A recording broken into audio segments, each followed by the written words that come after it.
marketed lemon, pero hindi pa siya lumaki. So, hindi pa rin siya pwedeng mamunga guys kasi ang liit niya. Saan mo ilalagay ang bunga dyan? Mabigat ang lemon. So, punta tayo sa malaking lemon. So, itong lemon na to, malaki na siya nung binili ko. Malaki na talaga siya. Ang price niya ay, paano ba yun? Parang 350. Binili ko siya sa Visca. Not inside Visca. Doon sa labas ng Visca, mayroong mga agriculturist doon. Yun. Hindi ko talaga siya natawaran sa 350 kasi nung binili ko siya, ganito na kalaki. Tapos may bulaklak. So, pero, ang bulaklak niya dito sa taas noon. I wonder why, bakit, siguro nagkabulaklak din siya uli.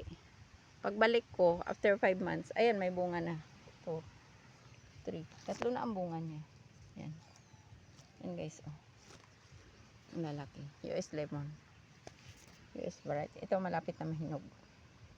So, praise God at namunga naman. So, natuwa yung ate ko, yung may-ari ng lupa. Hindi ako may-ari ng lupa dito guys.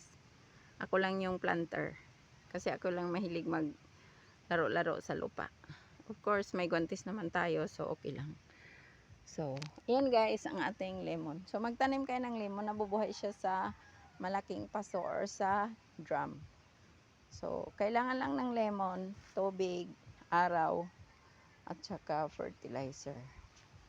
So, ayan. Tinabihan ko rin siya dyan ng cactus guys. Hiningi ko lang yung cactus na yan. So, diba? Yung cactus na yan, namumulaklak ng kulay pula yan. Yun naman ay ginagamit sa pampabeauty. Ihalo mo siya sa mga pamahid mo sa mukha. Yun. Maging smooth ang skin mo. Yung bulaklak ng cactus na yun.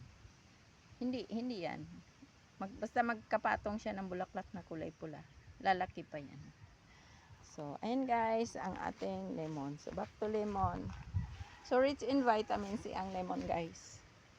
So, pwede mo pang halo sa ulam, sa juice, o kaya, halimbawa, may kuto ka, yan, ihalo mo siya sa shampoo or after shampooing, banlawan mong buhok mo, lagay mo yang lemon. Ayan. Super effective yan. Kaysa yung mga ketoconazole na nabibili sa Mercury. So, ano pa bang gamit ng lemon? Nagagamit mostly sa ulam, sa mga Mediterranean foods, sa garnish. Yan.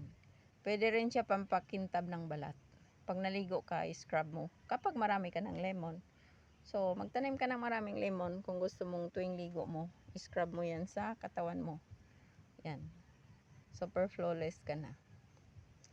So, that's it guys. Yan lang muna ang masasabi ko sa lemon. Thank you so much for watching. I hope you will subscribe. Thank you guys. I love you.